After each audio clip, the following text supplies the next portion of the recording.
Salut à tous et bienvenue dans cette nouvelle vidéo, j'espère que vous allez tous très bien. Aujourd'hui c'est une vidéo un petit peu spéciale, on va se retrouver sur un mini reportage que j'ai réalisé moi-même, où il y a quelques personnes qui ont accepté de passer dans la vidéo pour parler de moi et j'espère que ça va vous plaire, c'est la première fois que je propose un contenu comme ça sur ma chaîne. Avant de passer à la suite, pourquoi je suis inactif en ce moment sur les réseaux, je poste plus grand chose sur Insta, je poste plus grand chose sur YouTube, etc. Parce que je suis pas mal occupé, on va dire, au foot. Je suis tous les jours presque au foot, que ce soit avec les petits. Là, c'était le stage vacances. J'étais du coup en stage. J'ai pas le temps de faire des vidéos. J'ai pas le temps de toujours prendre ma caméra pour filmer. Et puis, ça sert à rien de faire des vidéos pour faire des vidéos. Petite parenthèse fermée. Je vous laisse tout de suite avec ce reportage sur moi. J'espère que ça va vous plaire. J'ai fait comme j'ai pu. J'ai passé beaucoup de temps au montage. Donc n'hésitez pas à mettre un petit pouce bleu, un commentaire et à vous abonner si jamais ce n'est pas encore fait. Je vous souhaite à tous et à toutes un bon visionnage.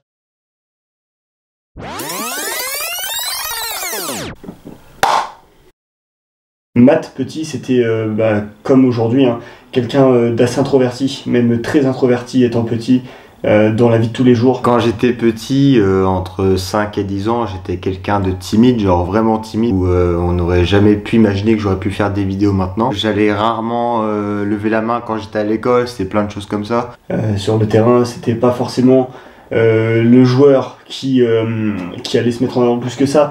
Il avait tendance à beaucoup penser aux autres avant de penser à lui, parfois peut-être même un peu trop. Des fois, j'osais pas faire des trucs, des gestes techniques, des frappes et tout, parce que justement, ça faisait partie de ma timidité, ça faisait partie de moi, et ça, malheureusement, je pouvais pas l'enlever. Jusqu'à 15 ans, je peux parler de timidité. J'étais pas celui dans le vestiaire qui allait parler, j'étais pas celui qui allait faire le cri de guerre, enfin, c'était plein de choses comme ça. Et ouais, on va dire que j'étais vraiment trop timide, peut-être un peu trop justement. J'étais quelqu'un de compétiteur, je parle du foot, même à l'école, je voulais toujours gagner pendant la récréation et tout. J'ai toujours voulu gagner, ça m'est arrivé de pleurer pour des matchs, soit des matchs que j'ai joués. Je me rappelle de matchs à Cherbourg où on avait perdu, je sais plus contre qui c'était, mais j'avais pleuré dans le vestiaire. Et ça prouve aussi que j'avais toujours envie de gagner. Et autre chose, c'est un fameux match Chelsea-Barcelone sur un but de Torres. Je pleurais, donc ça faisait aussi partie de moi. Donc c'était moi, c'est mon comportement. J'étais timide, mais aussi j'étais quelqu'un qui vivait que pour le foot. Honnêtement, je vivais toujours pour le foot. J'adorais ça, j'adore encore ça. Je regarde tout le temps du foot à la télé. Je suis toujours en train de regarder les résumés du match, les reportages, etc. Mais ouais, on peut dire que j'étais un amoureux du foot, un passionné de fou. Ça vient. Ça arrive. Ouais, ça. Alors les qualités de Matt depuis que je le connais, c'est un joueur qui est très technique, il a une très grande qualité de passe, il a une bonne vision du jeu, puis aussi c'est un joueur qui aime beaucoup provoquer. C'est FIFA quoi. Je suis quelqu'un de technique, je pense que je vais assez vite. Ça c'est quelque chose que j'ai travaillé la vitesse et je l'avais pas forcément avant. J'étais pas le plus lent, loin de là, mais j'allais peut-être à la même vitesse que les autres. Je pense que je suis quelqu'un d'endurant aussi, qui a plutôt une bonne VMA, donc je cours beaucoup, je me bats. Donc je pense que c'est mes principales qualités. Un jeu audacieux, à mon avis, t'essaies beaucoup. T'es pas dans ce qu'on va appeler le joueur de devoir, tu vois. Quand t'as la balle, tu vas essayer de proposer quelque chose, tu vas essayer de créer une action de jeu, un peu comme un game changer, tu vois. Moi j'apprécie ça beaucoup chez toi. Faut que tu continues d'ailleurs parce que c'est ça qui va faire la différence. T'es un joueur qui aime la percussion. Déjà dès petit, un joueur qui aime dribbler, qui aime avoir le ballon. Après Mathias, c'est un joueur qui marche beaucoup à l'affectif parce que faut qu'il ait la confiance de son entraîneur, qu'il sente qu'il ait cette confiance-là pour avoir lui-même confiance en lui, qu'il sente qu'en fait il a un rôle à jouer dans cette équipe, qu'il a la confiance de ses partenaires. Voilà, Mathias, c'est quelqu'un qui a besoin de sentir qu'il est important sur le terrain et pour qu'il sache en fait, qu'il se lâche complètement. Et ça a toujours été comme ça.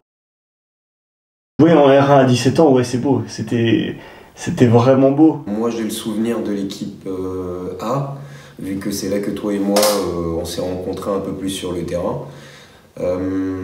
C'était super intéressant, je me souviens que je me suis porté garant par rapport à toi en disant que voilà, j'allais t'accompagner et que j'allais te mettre dans les conditions pour que tu te sentes à l'aise et que tu t'épanouisses au niveau du groupe, tu vois. Voilà, j'ai pas oublié ça, je sais que ça m'avait marqué parce que j'avais remarqué chez toi que allez, t'avais envie, tu vois, tu bossais en même temps que t'étais en formation, je crois, pour le BPG, c'est un truc comme ça. Ma première saison en R1 à Tour-la-Ville en senior, c'était vraiment beau parce que voilà, j'arrive de U18, DHR, et puis directement, on va dire que je suis lancé dans le grand bain, on peut dire ça. Après, R1, c'est pas de la N3, c'est pas de la N2, etc. C'est de la R1, mais pour moi, c'est déjà un bon niveau. Donc, ta première saison à Tour-la-Ville, c'était à l'image, si tu veux, de ta prépa, dans le sens où, allez, t'étais toujours engagé, voilà. Je me souviens encore du match qu'on avait joué, voilà, où tu me mets un super but, c'est moi qui t'ai fait la passe décisive en plus. Mon adaptation par rapport à l'équipe A.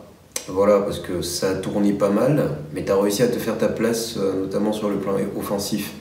Puis j'ai beaucoup apprécié jouer avec toi aussi. Voilà, donc c'est top, ça tu le sais déjà. Son premier but en R1, il avait 17 ans, c'était... Et je me rappelle même du match. Le match, c'était n'importe quoi. Il était partout sur le terrain, et on sentait qu'en fait, il avait confiance en lui. On lui faisait confiance, il jouait un poste où il était à l'aise, il percutait, il tentait des choses, et en fait il se souciait pas de savoir s'il allait rater ou quoi. Il prenait simplement du plaisir sur le terrain, et ça s'est vu avec notamment un but. Je fais quelques matchs, je marque mon premier but contre Granville à l'extérieur. Ensuite j'enchaîne match suivant, la semaine d'après, je marque mon premier but à domicile devant les supporters contre la Mosse.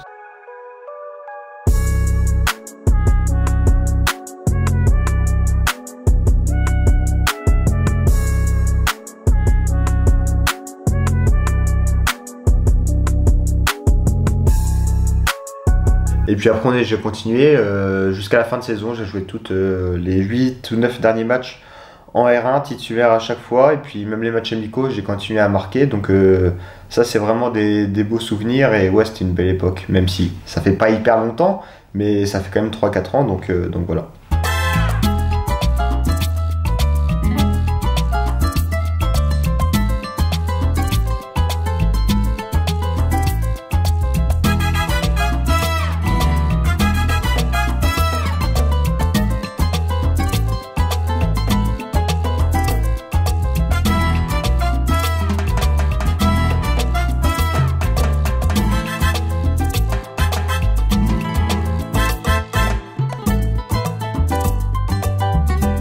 Le départ de Matt de l'AS Tour-la-Ville fut très compliqué pour lui. Il était au club depuis quelques saisons, il connaissait tout le monde, il avait ses repères, il était titulaire. Et l'arrivée du nouveau coach, il n'était pas dans ses plans.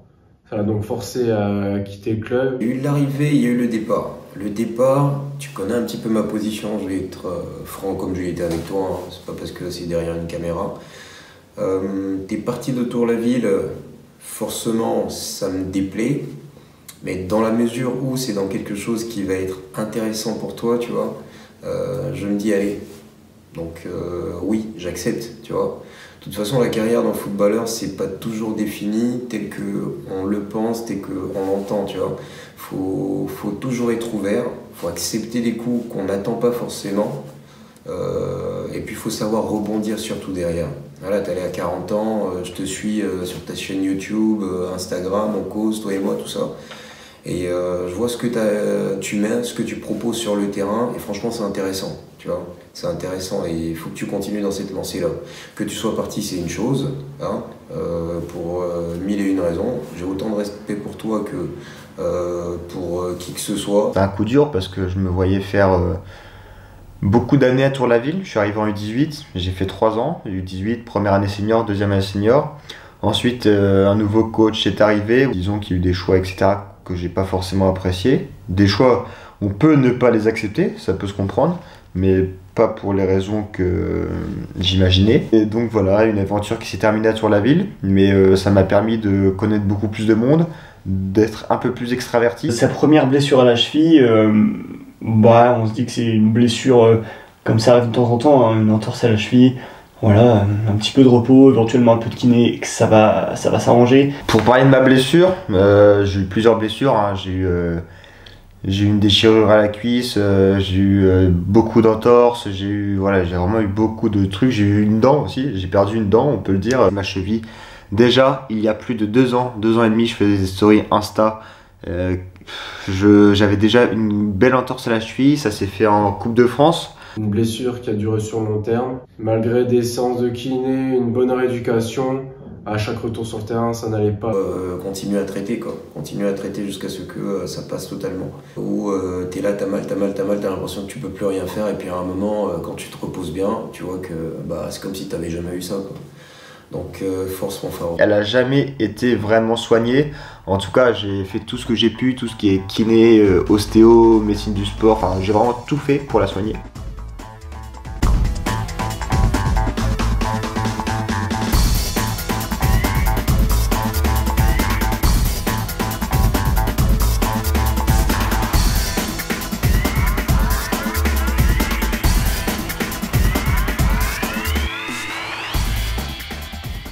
Malgré les séances de kiné, le fait d'aller voir des spécialistes pour essayer de s'occuper de cette cheville-là, à chaque fois, cette cheville-là retournait, et puis en fait, il s'en débarrasse pas. À partir du moment où il y a cette cheville qui s'est fragilisée, je pense que lui-même, il a toujours l'appréhension que justement cette cheville qui se reblesse, en fait, tout simplement, cette cheville. De toute façon, oui, ça s'est confirmé parce qu'il s'est souvent blessé sur cette même cheville. Il est tranquille quelques semaines, il a toujours des petites douleurs, des petites gênes, et il se reblesse, et très souvent tout seul.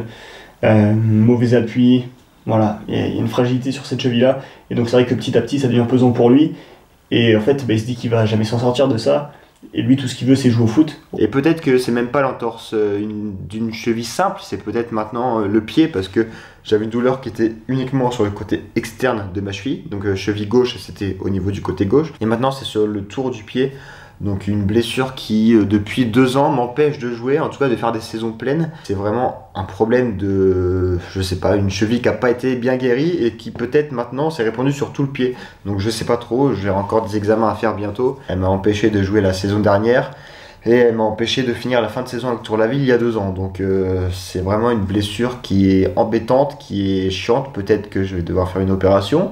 Je sais pas encore, je vais savoir ça bientôt. Actuellement, Matt, il est dans un environnement qui lui convient, dans le sens où il est à l'aise, il s'entend avec tout le monde. Dans un environnement où il pourrait être épanoui, mais malheureusement, il y a toujours cette cheville qui le freine, et au final, ça fait qu'il n'arrive pas à s'épanouir sur le terrain, puisqu'il n'arrive pas à enchaîner les matchs. Et ouais, c'est compliqué. Je vis pour le foot, il n'y a que ça qui compte, j'ai envie de vivre du foot, j'ai toujours vécu pour le foot, et plus tard encore dans les années futures, je me vois dans le foot, que ce soit en tant que joueur, en tant que coach, en tant que tout ce qu'on veut, mais je vis pour ça, et c'est ma passion, c'est tout pour moi, et je peux pas jouer au foot, c'est pour moi le plus grand malheur qui aurait pu m'arriver. On peut rien faire, on peut pas faire grand chose à part attendre mon rendez-vous chez le médecin, voir si je dois me faire opérer, mais en tout cas on peut dire que je le vis plutôt mal.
D'un autre côté, aujourd'hui, il est aussi épanoui en tant que coach, parce que il n'y a plus que sa carrière de joueur, entre guillemets, il y a aussi sa carrière, en tout cas son début de carrière d'entraîneur, et je sais qu'il prend beaucoup de plaisir avec ça, avec ses petits, tous les week-ends.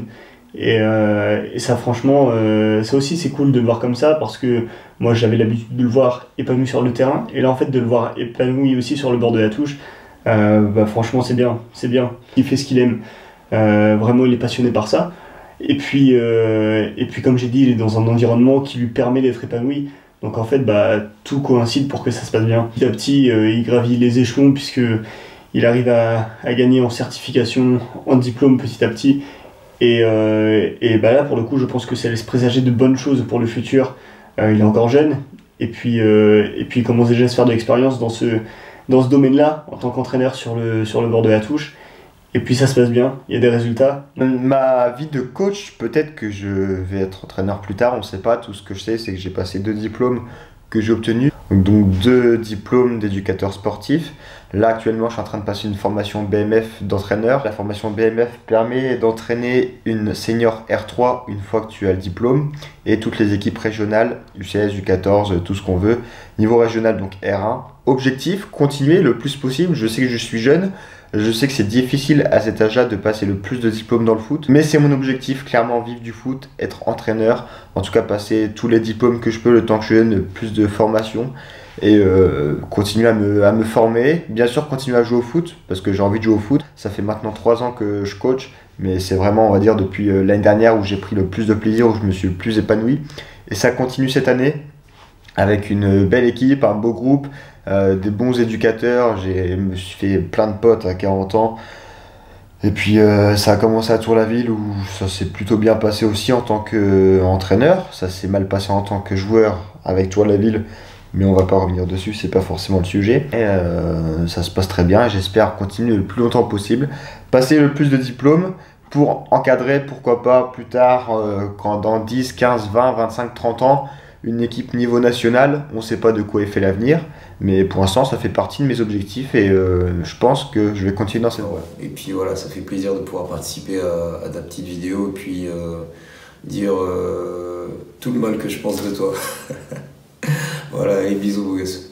Salut. Et voilà, on se retrouve désormais maintenant à la fin de cette vidéo. J'espère que vous avez aimé. Vous avez appris pas mal de choses sur moi, des proches mois qui sont intervenus dans la vidéo pour parler de moi en tant que joueur, en tant que coach, sur plein de sujets différents. J'espère que vous avez apprécié. Quant à moi, c'est l'heure de vous laisser. Je vous souhaite à tous et à toutes une très bonne soirée ou une très bonne journée. Je vous dis à la prochaine pour une nouvelle vidéo. Ciao.